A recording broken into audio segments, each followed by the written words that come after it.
May usa ka tawo nga ginganlag Lazaro. Siya ug ang iyang mga igsuon nga si Maria ug si Marta nagpuyo sa Betania. Kini si Maria mao kadtong babae nga mibubo og pahumot sa mga tiil sa Ginoo ug iyang gipahiran sa iyahang buhok. Ang iyang igsuon nga si Lazaro nagsakit. Busa nagpadala ang managsuon nga babae og mensahe kang Hesus nga ang iyang gihigugma nga higala nagsakit. Pagkadungog ni Hesus niini, miingon siya, "Kini nga sakit dili mo paingon sa kamatayon, kundili nahitabo kini aron mapasidunggan ang Dios tungod sa iyang gahom ug aron ako nga anak sa Dios mapasidunggan usab."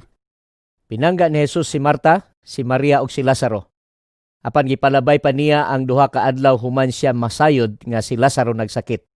Unya, miingon siya sa iyang mga sumusunod, "Dali kamo, mubalik na kita sa Judea."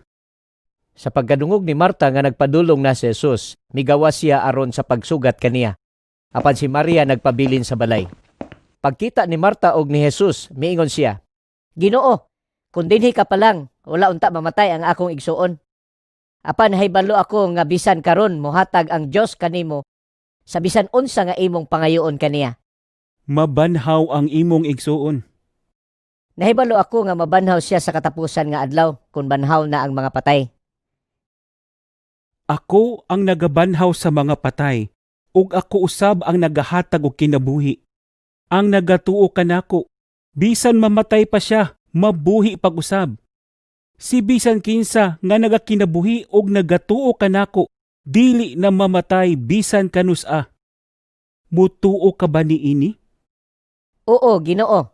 Nagatuo gyud ako nga ikaw mao ang Kristo, ang anak sa Dios, nga among gihulat nga moabot dinhi sa kalibutan. Human misulti si Marta niini, nibalik siya sa ilang balay o gitawag niya ang iyang igsuon nga si Maria o gihunghungan. Ani ana ang magtutudlo o gipatawag kaniya. Pag-abot ni Maria didto kang Hesus, miluhod siya og miingon, Ginoo, kung dinhi ka pa lang, wala unta mamatay ang akong igsuon. Pagkakita niya nga naghilak si Maria og ingon man ang mga kauban niini nga mga Hudiyo, natandog yun ang iyang kasing-kasing. Nangutana dayon siya kanila. Asa ninyo siya gilubong? Mitubag sila, "Dali Ginoo, itudlo namo kanimo." Mihilak si Hesus. Busa mingon ang mga Hudiyo, "Nakita ninyo kung unsa kadako ang iyang paghigugma kang Lazaro?" Apan ang uban miingon, "Dili ba giayo man niya ang mga mata sa buta?" Nan, nganong wala man niya mapungi ang kamatayon ni Lazaro? Natandog pag-usab ang kasing-kasing ni Hesus. Og miadto dayon sila didto sa gilubngan kang Lazaro. Usa kini kalangob nga gitakluban og usa ka bato. Pag-abot nila didto, miingon si Hesus. Kuhaan ninyo ang bato. Apan miingon si Marta nga igsuon sa namatay, Ginoo, baho na siya karon. Kay upat na kaadlaw nga siya gilubong. Dili ba nga miingon man ako kanimo nga kun mutuo ka, makita mo ang gahom sa Dios? Busa gikuha nila ang bato. Nihangad si Hesus sa langit og miingon, Amahan, nagapasalamat ako kanimo tungod kay gipaminawan mo ako. Nasayod ako nga kanunay ka nga nagapaminaw kanako. Apan, gisulti ko kini alang sa mga tao nga aniya karon nag-alirong kanako.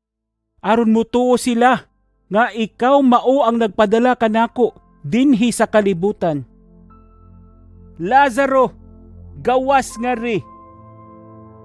og migawas ang namatay nga si Lazaro nga ang iyang kamot ug tiil naputos sa mga panapton ug ang iyang naong naputos usab sa panyo. Badbari ninyo siya og palakwa.